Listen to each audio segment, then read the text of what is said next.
Students, welcome again to the channel. आज मैं आ चुका हूं अपनी सीरीज के 9th पार्ट में, जिसमें डिस्कस करने जा रहा हूं आपसे एक्सेस डिमांड और डेफिसिट डिमांड को। बच्चे, आज हम इन्फ्लेशनरी गैप और डिफ्लेशनरी गैप के बारे में चर्चा करने वाले हैं।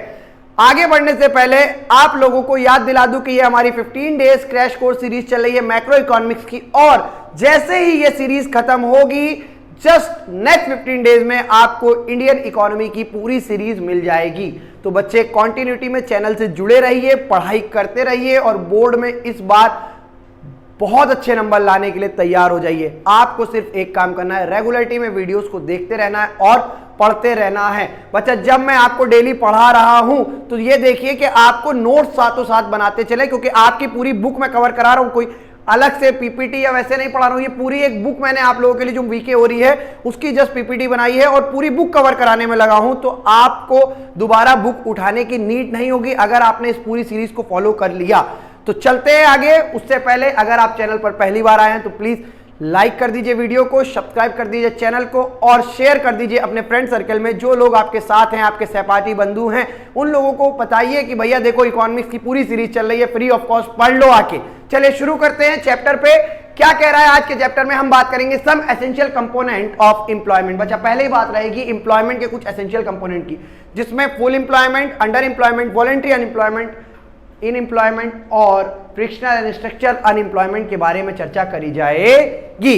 दूसरी चीज बच्चे, हम बात करेंगे problem of deficit demand, problem of excess demand and measures to correct deficit demand.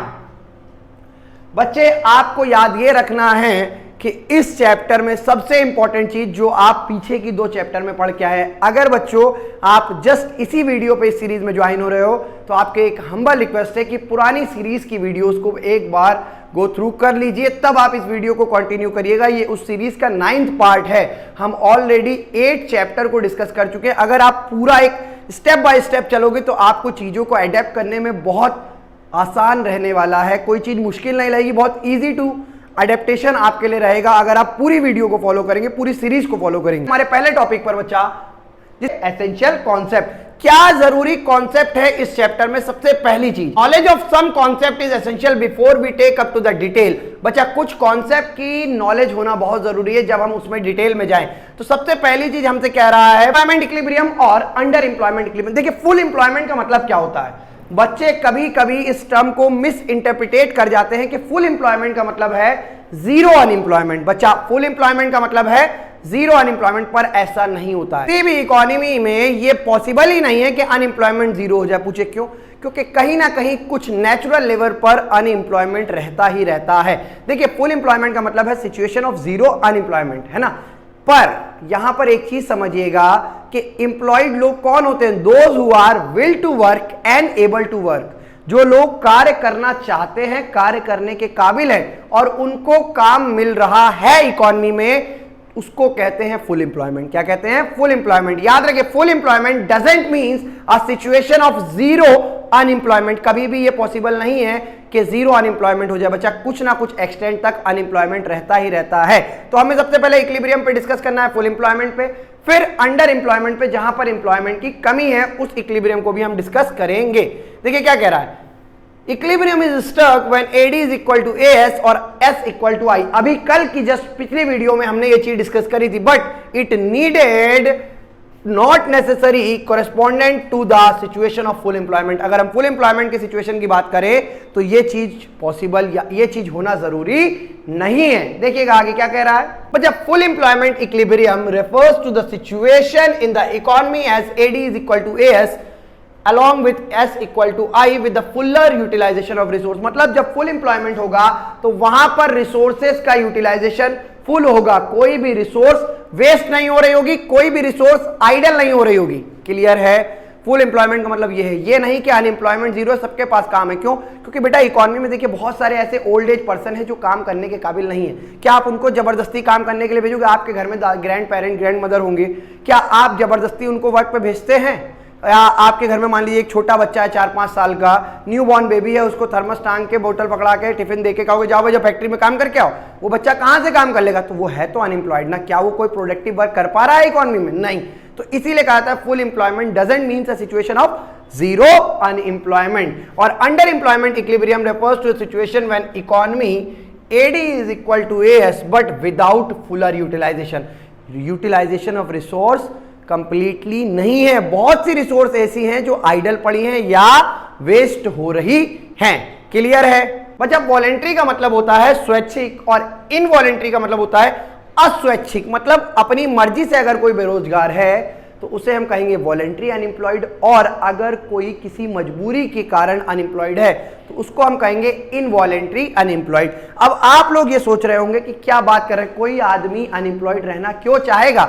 बच्चा ऐसे बहुत से लोग होते हैं कि वो एक पर्टिकुलर जॉब को टारगेट करते हैं और बार बार टारगेट करने के बावजूद वो उस जॉब को ग्रास्प नहीं कर पा रहे हैं। तो एक सिचुएशन ऐसी आ जाती है कि जिस जॉब को वो पाना चाहते हैं वो उसके काबिल नहीं है, और जो जॉब उन्हें मिल रही है उनको लगता है कि उनकी क्वालिफिकेशन इतनी है कि वो उस जॉब के काबिल नहीं है, यानी कि वो जॉब उनके लिए बेस्ट सुटेबल ऑप्शन नहीं है, तो वो विलिंगली चूज करते हैं कि अनएम्प्लॉयड रहना पसंद करेंगे। मतलब a person who are getting work at given wage rate but choose willingly to remain unemployed, अपनी इच्छा से बेरोजगार रहना चाहता है, उसको कहते हैं voluntary unemployed. Refers to the situation when people choose to remain unemployed even jobs are available, उन्हें जॉब मिल रही है लेकिन इसके बावजूद भी वो काम करना नहीं चाह रहे हैं। और अगर हम बात करें voluntary unemployment refers to situation when some people are not getting work even when they are willing to work। बेटा कुछ लोग ऐसे होते हैं इकोनॉमी में जो काम करना चाहते हैं, बस कुछ भी वेज रेट हो, कुछ भी पेमेंट मिले, वो कह रहे हैं बस हमें काम दे दो, पर इसके बावजूद भी उनको काम नहीं मिल रहा है। They are able to work, they are willing to work but they are not getting any work, are known as involuntary unemployment. उसको कहा जाता है they are known as involuntary unemployment. देखिए क्या कह रहा है, problem of unemployment refers to the problem of voluntary unemployment, not the problem of voluntary unemployment. क्या कह रहा है बच्चे, जो अनएम्प्लॉयमेंट की प्रॉब्लम है वो इनवॉलेंट्री अनएम्प्लॉयमेंट में आती है, वॉलेंट्री अनएम्प्लॉयमेंट में उसे आप अनएम्प्लॉयड नहीं कंसीडर, क्योंकि यहां पर लोग अपनी इच्छा से बेरोजगार है, उनके पास काम है इकोनॉमी में, मतलब इकोनॉमी अनएम्प्लॉयड नहीं है, इकोनॉमी में उनके पास काम है पर वो अपनी मर्जी से खाली रहना चाहते हैं, उनके अंदर हरामखोरी की भावना भर चुकी है। क्लियर है? आगे देखिए, इसके बाद बच्चा आता है full employment and natural unemployment. देखिए अभी जो मैं आपको बता रहा था, फुल एम्प्लॉयमेंट का मतलब कभी भी ये मिसइंटरप्रेट मत करिएगा कि लोग जीरो अनएम्प्लॉयमेंट की कंडीशन को अचीव कर चुके हैं। जीरो अनएम्प्लॉयमेंट का मतलब होता है सबके पास काम है, पर ऐसा पॉसिबल नहीं है, because there is some natural unemployment, there is some natural unemployment. बहुत सारे ऐसे ओल्ड एज पर्सन हैं या बहुत सारे ऐसे छोटे बच्चे हैं जो काम करने के काबिल नहीं हैं, तो वो तो इकोनॉमी में कहीं ना कहीं बेरोजगार रहेंगे, उसी को कहा जाता है नेचुरल अनएम्प्लॉयमेंट। क्लियर है? देखिए क्या कह रहा है, full employment occurs when S is equal to D corresponding to the given wage rate, मतलब जो भी लोग हैं वो काम करने को तैयार है एट गिवन वेज रेट और इकोनॉमी में उन्हें काम मिल भी रहा है। क्लियर? चलो आगे देखो, देखिए according to the Gardner frictional unemployment means the unemployment associated with the changing of job in dynamic economy. देखिए डायनामिक का मतलब होता है परिवर्तित, जो टाइम टू टाइम बदलती रहे। अब इकोनॉमी जब बदल रही है तो लोगों के अंदर नई जॉब में पैकेज हाइक करने का भी भूत सवार होता है। अब मान लीजिए वो एक कंपनी में काम कर रहे हैं, अब उन्हें लगा कि दूसरी कंपनी में उन्हें उसी पोस्ट की ज़्यादा पेमेंट मिल रही है, तो वो क्या करेंगे, जॉब को स्विच करेंगे। अब जैसे क्या हुआ, एक पर्सन है ए, वो अभी वोडाफोन में एज अ सेल्स मैनेजर काम कर रहा है, उसने रिज्यूम वगैरह भेजा और देखा कि क्या उसको वहाँ पे जॉब मिल सकती है। जब प्रोसेस वगैरह इंटरव्यू क्लियर हो गया तो वहाँ से ऑफर लेटर आ गया। अब उसे 1 अप्रैल से जियो में ज्वाइनिंग करनी है बच्चे, और उसका जो मंथ है वो 15 मार्च को खत्म हो रहा है वोडाफोन में। तो अब वो क्या करेगा, 15 मार्च से रिटायर, उसने वहाँ पे जॉब छोड़ दी, 15 मार्च से 1 अप्रैल तक वो आइडल रहा, 15 दिन वो कहीं घूमने चला गया, कुछ हो गया। वैसे सोचा जाए तो वो अनएम्प्लॉयड नहीं है, उसके पास एक जॉब है, पर अगर हम प्रोडक्टिव वे में बात करें तो 15 दिन वो खाली रहा, उस 15 दिन को अनएम्प्लॉयमेंट कंसीडर किया जाएगा। और इकोनॉमी में इस एम्प्लॉयमेंट को कहा जाता है फ्रिक्शनल अनएम्प्लॉयमेंट। क्या कहा जाता है बच्चा? फ्रिक्शनल अनएम्प्लॉयमेंट, जब आप एक जॉब से दूसरे जॉब पे स्विच करते हो और उस पीरियड में जो आप अनएम्प्लॉयड रहते हैं, कोई प्रोडक्टिव एक्टिविटी में पार्टिसिपेट नहीं करते हैं, ऐसी अनएम्प्लॉयमेंट को हम फ्रिक्शनल अनएम्प्लॉयमेंट कहते हैं। फिर आता है बच्चा स्ट्रक्चरल अनएम्प्लॉयमेंट। जरा समझिए स्ट्रक्चरल अनएम्प्लॉयमेंट को। In the word of Gardner, structural unemployment means unemployment that result from the long term decline of certain industry। कुछ इंडस्ट्री जब लंबे समय से डिक्लाइन होती जा रही है तो उसमें काम करने वाले लोगों को भी बेरोजगार होना पड़ता है। जैसे अगर मैं बात करूं कि पहले इंडिया का हैंडीक्राफ्ट बहुत ज्यादा वर्ल्ड वाइड फेमस था और हैंडीक्राफ्ट बिजनेस भारत में बहुत अच्छे से चलता था। फिर ब्रिटिशर्स आए और उन्होंने वेस्टर्न कल्चर के साथ साथ मशीन मेड क्लॉथिंग को, हैंडीक्राफ्ट को डिके किया और मशीन मेड प्रोडक्ट को इंट्रोड्यूस किया। तो जो हमारा हैंडीक्राफ्ट था, जो हैंड क्राफ्टेड क्लॉथ हुआ करते थे, एक इंटरनेशनल रेपुटेशन थी, वो धीरे धीरे गिरती चली गई। अब आज के समय में हैंडक्राफ्ट और हैंडमेड प्रोडक्ट की नीड, डिमांड बहुत कम होती जा रही। कंपनियां ज्यादातर मशीन मेड प्रोडक्ट पे स्विच हो रही हैं। तो इससे क्या हो रहा है, जो हाथ की कारीगरी वाले लोग थे वो बेचारे बेरोजगार घूमने की कगार पे आ गए हैं। या जैसे अगर हम बात करें आज के समय में अकाउंटिंग को कंप्यूटर बेस्ड ज़्यादा एडेप्ट किया जा रहा है, जैसे टैली वगैरह है, ये सब नए मॉडर्न टेक्निक है। अगर आप हमारी कंपनी में कोई बहुत ओल्ड एज अकाउंटेंट है जिनकी उम्र 60-65 साल है, वो अभी काम कर रहे हैं और हम उनसे कहें कि चाचा अब आप जाइए और टैली सीख के करिए क्योंकि अब हमें कंप्यूटराइज अकाउंटिंग चाहिए, तो क्या उतना इजी उनके लिए होगा वो टैली को ग्रास्प करना, अडेप्ट कर पाना और आज की इकॉनमी में उतनी ही तेजी से पार्टिसिपेट कर पाना? नहीं। तो बेचारे वो क्या होंगे, वो विलिंगली अनएम्प्लॉयड हो जाएंगे। अगर आपको याद हो तो आपने एक मूवी देखी होगी टू स्टेट, चेतन भगत की नोवेल पर बनी हुई है, आलिया भट्ट और अर्जुन कपूर। उसमें आलिया भट्ट के पिताजी जब अर्जुन कपूर से मिलते हैं सेकंड टाइम, तो उनकी पीपीटी वगैरह का कुछ ऑफिस का काम होता है, वो परेशान होते हैं। तो अर्जुन कपूर जाके उनका पीपीटी बना देता है। उन सोचते हैं कि सारा काम हम कर रहे हैं। अब उस एज में उनके लिए पीपीटी, कंप्यूटर वर्क सीखना बहुत मुश्किल है क्योंकि लर्निंग कैपेसिटी उतनी ज़्यादा नहीं है और अगर नहीं करेंगे तो कंपनी उनको हटा देगी, किसी फ्रेश टैलेंट को एक्वायर कर लेगी। तो इन कारणों से जब भी इकोनॉमी में कुछ अनएम्प्लॉयमेंट क्रिएट होती है तो उसको कहा जाता है स्ट्रक्चरल अनएम्प्लॉयमेंट। अगर बेसिक सी बात करें तो जब किसी इंडस्ट्री के मूल ढांचे में पतन होने के कारण अर्थव्यवस्था में लोग बेरोजगारी की कगार पे आ जाएं, उसे कहा जाता है स्ट्रक्चरल अनएम्प्लॉयमेंट। देखिए बच्चा क्या कह रहा है, when other factor of production other than labour ascertain in short of supply, when labour lack experience for new emerging industry. कभी कभी लेबर के पास नई इंडस्ट्री में या नई मशीनी को अडॉप्ट करने में एक्सपीरियंस नहीं है, तो वो सोचते हैं कि कुछ और काम पे स्विच कर ले जाए, या नया काम नहीं सीख पाएंगे इतनी जल्दी। हाँ या ना? डाउट है? सोचिए आप लोग अभी तक कॉमर्स पढ़ रहे हैं और कल को आपके पिताजी कहे कि जाइए भैया आप बीएससी करके दिखाओ हमको, तो आपको साइंस को उतनी तेजी में अडेप्ट कर पाना पॉसिबल नहीं है जितनी तेजी में एक 12th साइंस स्ट्रीम से पढ़ा हुआ बंदा उसको अडेप्ट कर लेगा। हाँ या ना? डाउट है? Problem of deficit demand. Deficit demand का मतलब क्या कहता है, एडी कम है और एएस ज्यादा है। एडी कम है और एएस ज्यादा है। जरा समझिएगा क्या कह रहा है बच्चे इसको। Deficit demand means a deficiency of AD demand is said to be deficient when lower than what is required. जब हम कहें कि एक इकॉनमी में हकीकत में एक लेवल 50 लेवल पे एडी चलना चाहिए पर अभी चल रहा है सिर्फ 35 लेवल पे, तो 15 पॉइंट से एडी नीचे चल रहा है या नहीं चल रहा है, इसको कहा जाएगा डेफिसिट डिमांड। क्या कहा जाएगा? Deficit demand. क्लियर है बच्चा? देखिए क्या कह रहा है, when AD is less than AS, when AD is less than AS और AD fall short its full employment level, या फुल एम्प्लॉयमेंट लेवल से एडी नीचे रहा हो, उसको कहा जाता है डेफिसिट डिमांड। क्या कहा जाता है बच्चे? जरा देखिए इस कर्व को और ट्राई करिए समझने का।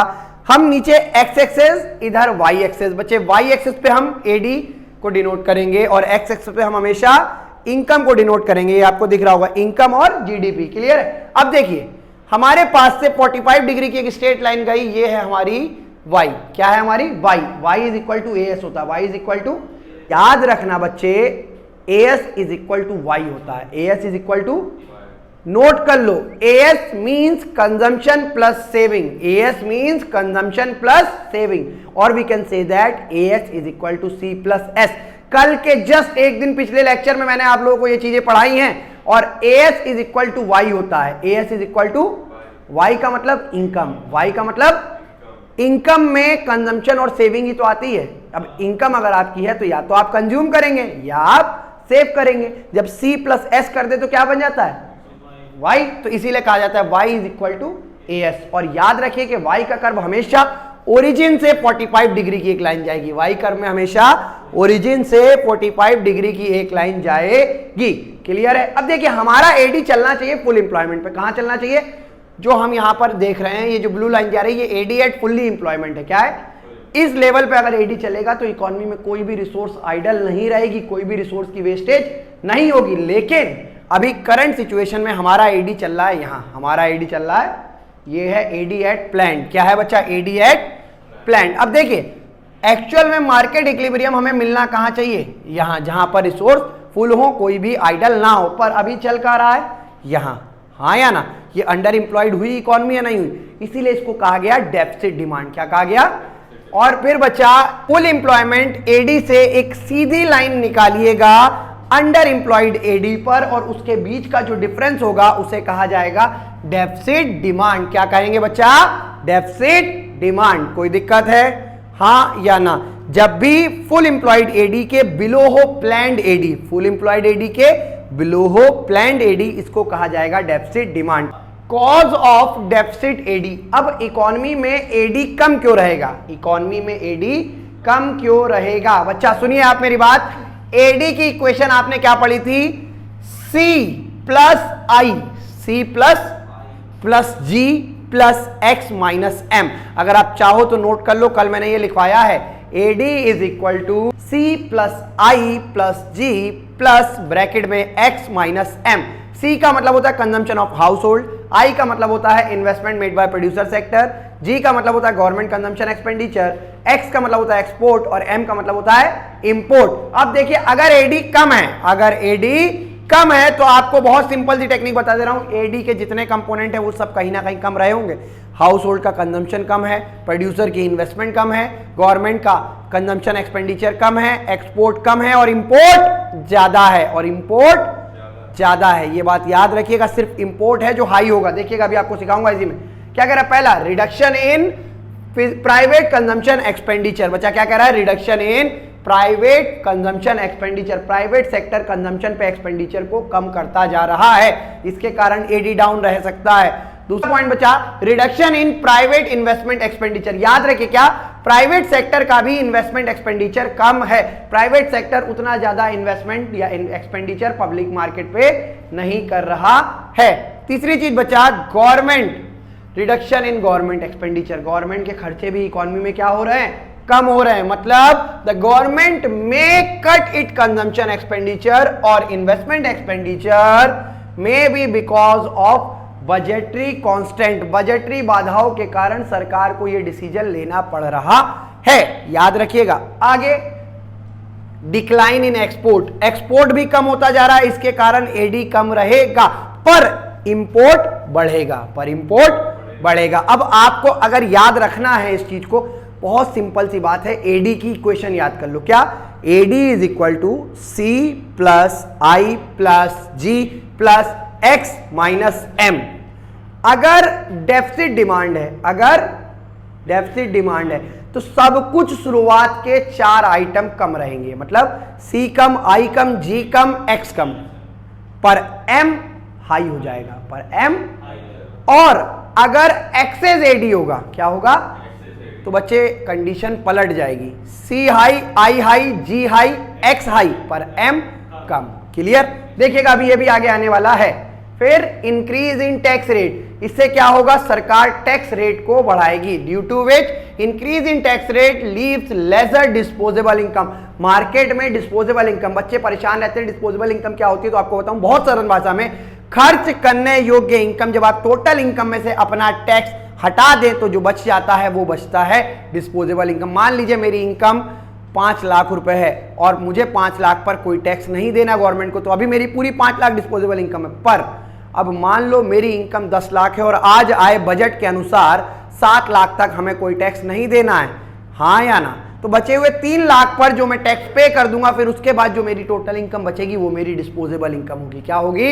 Disposable income. क्लियर है? इन सब कारणों से बेटा मार्केट में एडी डेफिसिट रहता है। क्या रहता है? डेफिसिट रहता है। आगे देखिए, कॉन्सिक्वेंस ऑफ डेफिसिट एडी, अगर एडी कम होगा तो इसका इकोनॉमी में क्या प्रभाव पड़ेगा बच्चों? सबसे पहला प्रभाव अंडर एम्प्लॉयमेंट इक्विलिब्रियम, जो भी हमारा इक्विलिब्रियम अचीव होगा वो अंडर एम्प्लॉयड रहेगा, मतलब रिसोर्सेज बहुत सारी या तो आइडल पड़ी रह जाएंगी या बहुत सी रिसोर्सेज ऐसी हैं जो वेस्ट हो रही हैं, हम अपने पूरे पोटेंशियल से यूज नहीं कर पा रहे हैं। इतनी मेहनत करने के बाद भी अगर आपके नंबर ना आए तो आप समझिए कि कहीं ना कहीं आपने अपने पूरे पोटेंशियल से मेहनत नहीं की है, यानी कि आप अंडर इक्विलिब्रियम रहे हैं।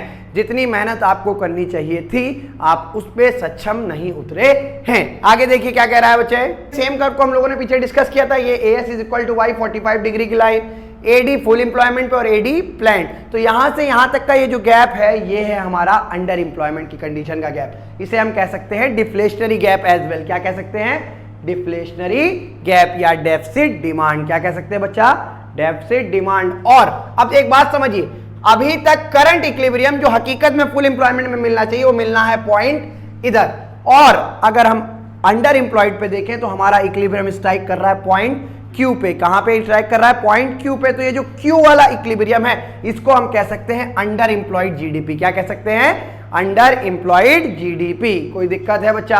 आगे देखिए, इसके बाद हमसे क्या कह रहा है, सेकेंड चीज डेवलप होगा डिफ्लेशनरी गैप। अब देखिए डिफ्लेशन क्या होता है, पहली चीज इसको बहुत अच्छे से समझिए। डिफ्लेशन का मतलब है मंदी। डिफ्लेशन का मतलब है मंदी। मार्केट में बच्चा इस कदर मंदी छाई है कि लोग बेसिक चीजों पर भी खर्चा करने से कतरा रहे हैं। यानी कि हम एक साधारण भाषा में बताएं तो मार्केट में मनी सप्लाई बहुत कम चली गई है। मार्केट में मनी सप्लाई बहुत कम चली गई है, इसको कहा जाता है डिफ्लेशन। क्या कहा जाता है? डिफ्लेशन। और बच्चे ये कर्व देखिए, यहां पर इस पॉइंट से इस पॉइंट तक के बीच का ये जो डिफरेंस है इसी को आप डिफ्लेशनरी गैप भी कह सकते हैं। क्या कह सकते हैं? Deflationary gap. चलिए आगे बढ़ते हैं। बच्चा क्या कह रहा है? Deficiency of a demand create deflation gap in the economy, a situation when lack of demand leads to deflation pressure in the economy. बच्चा जब डिमांड कम रहेगी तो इससे मंदी का दौर क्रिएट होगा और डिफ्लेशन बढ़ता जाएगा। कोई दिक्कत? चलो आगे देखो, मेजर ऑफ डिफ्लेशनरी गैप। अब कह रहा है कि हम डिफ्लेशनरी गैप को कैसे मेजर कर सकते हैं, जो आप अभी पीछे पढ़ के हैं सेम वही है। क्या? Deflationary gap equal to deflationary of AD, यानी कि जहां पर एडी कम होगा उसी पॉइंट पर डिफ्लेशनरी गैप क्रिएट किया जाएगा। देखिए हमारा Y axis 45 degree Y equal to S full employed AD under employed AD, और यहां से यहां तक का ये जो गैप है ये क्या है बच्चा? डेफिसिट डिमांड या डिफ्लेशनरी गैप। क्या कह सकते हैं इसको? डेफिसिट डिमांड या डिफ्लेशनरी गैप। कोई दिक्कत? देखिए जरा क्या कह रहा है, अनडिजायर्ड स्टॉक। बच्चा डिमांड कम है, मतलब प्रोड्यूसर सप्लाई कर रहा है, प्रोडक्शन हाई है पर डिमांड कम है। तो आप सोचिए कि प्रोडक्शन माल बनता जा रहा है, प्रोड्यूसर माल बनाता जा रहा है, पर लोग उस माल को खरीद ही नहीं रहे। तो ऐसे में मार्केट में क्या क्रिएट होगा? Undesired stock. क्या क्रिएट होगा बच्चे? अनडिजायर्ड स्टॉक, यानी कि वह स्टॉक जिसकी किसी ने डिजायर कल्पना भी नहीं की थी, उससे प्रोड्यूसर को होगा लल्ला लॉस। क्या होगा?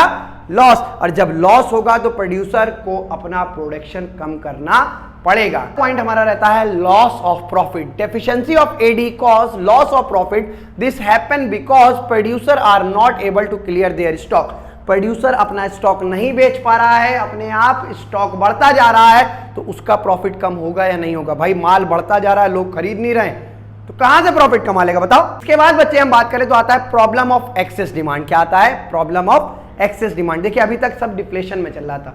एक्सेस का मतलब है कि एडी ज्यादा है और सप्लाई कम है। एडी ज्यादा है और सप्लाई कम है। याद रखिए एडी हाई है और सप्लाई कम है। देखो excess demand means excess AD. Excess demand का मतलब है एडी एक्सेस है। Demand is said to be excess when it is more than what it required for the fuller utilisation. अब फुलर यूटिलाइजेशन से भी पार कर गई है डिमांड, मतलब ऐसा पॉइंट जहां पर कोई भी चीज आइडल नहीं है, सारी रिसोर्स फुल्ली रिक्वायर्ड है, सारी रिसोर्स फुल्ली इंप्लॉयड हैं, पर हमारा एडी उसको भी प्लान्ड एडी पार कर चुका है।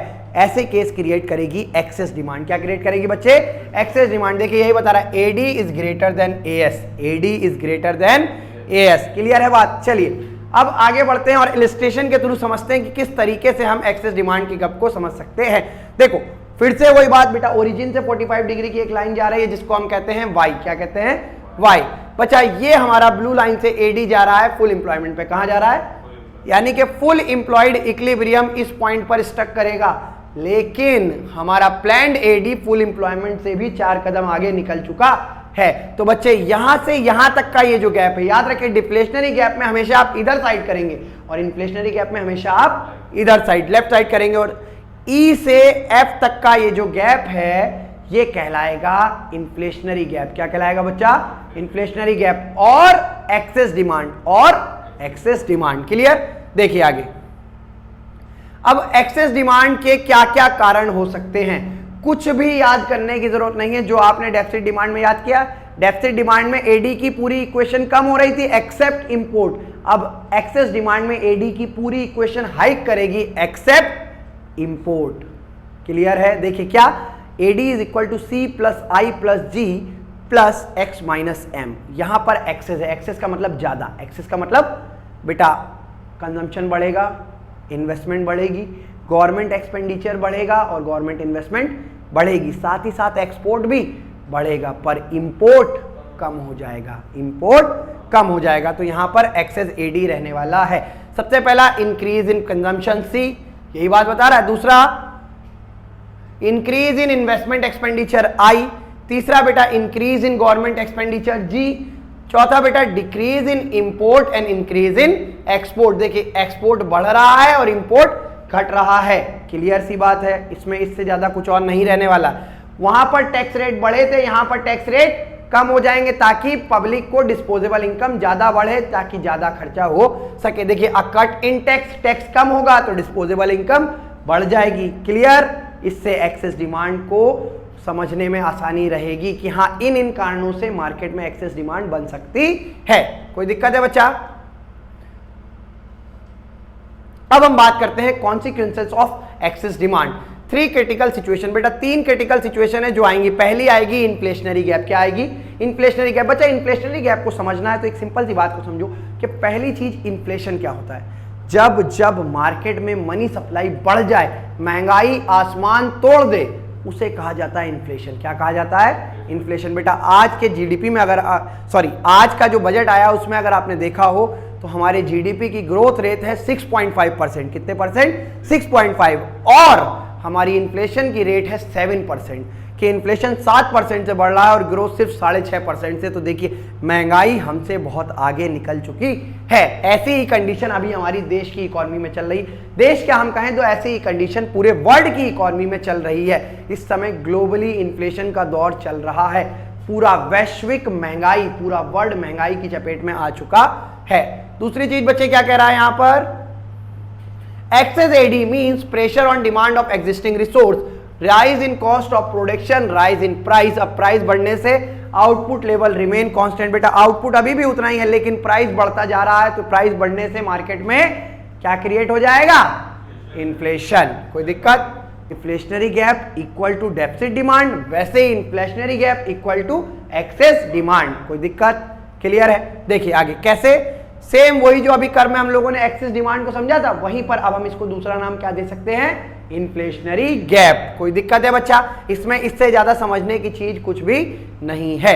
अब इसका तीसरा पॉइंट क्या रहेगा? पहला इन्फ्लेशन क्रिएट हुआ, दूसरा स्टैटिक जीडीपी। स्टैटिक का मतलब होता है रुका हुआ, स्टैटिक, कोई चेंजेस ना दिखाने वाला, एक मुर्दा लाश की तरह। तो बच्चा when the level of AD is higher and it's above full employment level, the GDP does not rise. देखो एडी अगर फुल एम्प्लॉयमेंट से ऊपर चला जाए और आप सोचो कि अब तो और ज्यादा बढ़िया काम होगा, बहुत ज्यादा ऊपर चलेगा फुल्ली एम्प्लॉयमेंट से भी, तो ऐसा नहीं है। एक समय के बाद जीडीपी में कोई भी ग्रोथ नहीं दिखेगी, क्योंकि जीडीपी सिर्फ वहीं तक ग्रोथ दिखाएगा जहां तक फुल एम्प्लॉयमेंट एडी रहने वाला है। क्लियर है ये बात? डाउट है बच्चा? देखिए आगे क्या कह रहा है, access demand and wages price spiral. देखिए वेजेस प्राइस स्पाइरल का मतलब क्या होता है? आपने स्पाइरल बाइंडिंग कभी देखी होगी, वो ऐसे घूमती घूमती रहती, मतलब एक सिचुएशन से दूसरे पे, फिर दूसरे से पहले पे, पहले से दूसरे पे, उसी के इर्द गिर्द एक सर्किल या एक जंजाल में व्यक्ति फंस जाता है। देखिए क्या कह रहा है जरा, excess demand leads to a wage price spiral in the economy, it is a situation when wages catch price. बेटा प्राइस बढ़ेगा तो उस प्राइस को कैच करने के लिए वेजेस बढ़ेगी, और जब वेजेस और बढ़ेगी तो अल्टीमेटली प्राइस और बढ़ेगा, और ये साइकिल चलती चली जाएगी। इसको कहा जाता है wages catch price, price catch wages. देखिए price catch wages accordingly in the economy may be driven a situation of hyper inflation, और इस सिचुएशन से इकोनॉमी में एक हाइपर इन्फ्लेशन क्रिएट हो जाएगा।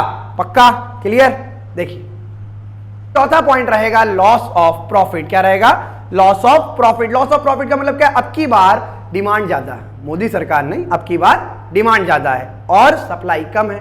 अब प्रोड्यूसर प्रोडक्ट बना रहा है लेकिन मार्केट डिमांड को फुलफिल नहीं कर पा रहा है। लोग दुकानों पे जा रहे हैं, भैया ये सामान है, नहीं जी मैडम सप्लाई ही नहीं है, आ ही नहीं रहा है, तो कस्टमर खाली हाथ जा रहा है। तब प्रोड्यूसर को, सप्लायर को क्या लगता है कि यार अगर ये माल मेरे पास होता तो आज हम अच्छा खासा मुनाफा कमा रहे होते या नहीं कमा रहे होते। तो इससे प्रॉफिट का लॉस होगा। क्या होगा? प्रॉफिट का लॉस। क्लियर है? इन्फ्लेशनरी गैप और डिफ्लेशनरी गैप के बीच में एक डिफरेंस दिया है, इसको मैं आपको नहीं बताऊंगा, ये आपका होमवर्क है, आप लोग नोट करिए। Give the difference between inflationary and deflationary gap, और इसके बाद इनकी फोटो मुझे मेरी मेल आईडी पर चाहिए, कि देखना चाहता हूं जितने लोगों ने पढ़ा क्या इस क्वेश्चन को अटेम्प्ट किया है या नहीं किया है। बच्चा मेरी मेल आईडी trickeyeconomics@gmail.com पर आप मुझे मेल कर सकते हैं। चलिए आगे क्या कह रहा है हमसे, measurement to correct in deficit and inflationary gap. देखिए बच्चा इन्फ्लेशनरी और डिफ्लेशनरी गैप को अगर आपको कवर अप करना है, इसके लिए दो टूल है, क्वालिटेटिव और quantitative, which was used by RBI to control the market supply in the market. और इन टूल्स की चर्चा हमने बैंकिंग चैप्टर में कर रखी है। तो अगर आप उन टूल्स को ज्यादा डीपली पढ़ना चाहते हैं तो एक बार बैंकिंग की वीडियो देख लीजिएगा। चलिए आगे बढ़ते हैं। सबसे पहली चीज आती है फिस्कल पॉलिसी या फिस्कल मेजर। देखिए जब भी बात हो फिस्कल की तो आप एक चीज अपने दिमाग में क्लिक करिएगा, गवर्नमेंट के इनकम और एक्सपेंडिचर की पॉलिसी की। किसकी बात हो रही है? गवर्नमेंट के इनकम एंड एक्सपेंडिचर की पॉलिसी, मतलब गवर्नमेंट की टैक्सेशन एंड सब्सिडी की पॉलिसी। सरकार कहां पर किस सेक्टर में कितना टैक्स इंपोज कर रही है और किस सेक्टर को कितनी सब्सिडी दे रही है, उसको कहा जाता है फिस्कल पॉलिसी। फिस्कल पॉलिसी को यूज करते हुए किस तरीके से इन्फ्लेशन और डिफ्लेशन को कवर करेंगे, जैसे समझिए। Fiscal policy refers to the budgetary policy of government और revenue and expenditure policy of government to correct the situation of excess demand and deficit demand economy with a view to achieve twin objective of growth and stability। बचा growth और stability को achieve करने के लिए सरकार इस policy को adopt करती है, जिससे मार्केट में इन्फ्लेशन और डिफ्लेशन कवर हो सके। अब देखिए सिंपल सी भाषा, क्या इन्फ्लेशन का मतलब महंगाई, मनी सप्लाई ज्यादा, डिफ्लेशन का मतलब मंदी, मनी सप्लाई कम है। अगर इन्फ्लेशन को कवर करना है तो मनी सप्लाई कम करनी पड़ेगी, और अगर डिफ्लेशन को कवर करना है तो मनी सप्लाई बढ़ानी पड़ेगी, हाँ या ना। तो इन्फ्लेशन में सरकार टैक्स रेट बढ़ा देती है, इन्फ्लेशन में सरकार टैक्स रेट और सब्सिडी कम कर देती है। On the other hand deflation में इसका अपोजिट, टैक्स रेट घटा देगी और सब्सिडी बढ़ा देगी। डिफर है। चलिए बच्चा आगे देखिए क्या कह रहा है, component of fiscal policy the way these are used following. देखिए सबसे पहली चीज क्या बता रहा है, गवर्नमेंट एक्सपेंडिचर। सरकार अपने एक्सपेंडिचर्स को इन्फ्लेशन में घटाएगी और डिफ्लेशन में बढ़ाएगी, यही चीज ये आपको बता भी रहा होगा। Expenditure on public sector work progress such as the construction of road, dam, bridge etcetera. सरकार इन सब चीजों पर खर्च करती है। अगर इन्फ्लेशन है तो इन पे खर्चा कम किया जाएगा और डिफ्लेशन है तो इन पे खर्चा ज्यादा किया जाएगा। बच्चे आगे देखिए, सेकेंड पॉइंट आता है फिर टैक्स। सरकार टैक्स को कैसे यूज करती है, इन्फ्लेशन, अभी मैंने आप लोगों को बताया इन्फ्लेशन है, टैक्स बढ़ा दीजिए, टैक्स बढ़ेंगे मार्केट से मनी सप्लाई कम हो जाएगी। डिफ्लेशन है, टैक्स घटा दीजिए ताकि मार्केट में मनी सप्लाई बढ़ जाए। आगे देखो बच्चे क्या है, पब्लिक बोरोइंग एंड पब्लिक डेब्ट। जब भी डिफ्लेशन की केस होगा तो पब्लिक डेब्ट को या पब्लिक बोरोइंग को सरकार कम करेगी और इन्फ्लेशन के केस में पब्लिक डेब्ट को सरकार बढ़ा देगी, जिससे मार्केट में मनी सप्लाई को कंट्रोल किया जा सके। क्या देखिए फोर्थ पॉइंट हमारा है borrowing from RBI central bank और government from RBI is another element of fiscal policy. It is increase to fight deflation. जब डिफ्लेशन होगा तो बढ़ा दिया जाएगा बोरोइंग और इन्फ्लेशन में कम कर दी जाएगी। क्लियर है बात? आगे देखिए क्या कह रहा है इसे। तो मॉनेटरी पॉलिसी का मतलब the policy which was made by RBI on the behalf of government. Monetary policy के दो टूल हैं, क्वालिटेटिव और क्वांटिटेटिव। बच्चा क्वालिटेटिव और क्वांटिटेटिव टूल मैं ऑलरेडी बैंकिंग चैप्टर में डिस्कस कर चुका हूं और बहुत डीप तरीके से हमने उनको डिस्कस किया है कि कैसे इन्फ्लेशन और डिफ्लेशन को कंट्रोल किया जा सकता है। तो आप उन चीजों के लिए एक बार बैंकिंग वीडियो को चेकआउट कर लीजिए। आज की वीडियो को हम यहीं पर रोकते हैं। अब आपसे मिलेंगे अगली वीडियो में जिसमें हम बात करेंगे गवर्नमेंट बजट की। तो बच्चे तब तक के लिए चैनल को प्यार देते रहिए, लाइक शेयर सब्सक्राइब कर दीजिए, जितना ज्यादा हो सकता है अपने फ्रेंड सर्कल में चैनल को प्रमोट कीजिएगा। अब हम मैथ से मिलते हैं अगली वीडियो में, तब तक के लिए थैंक यू।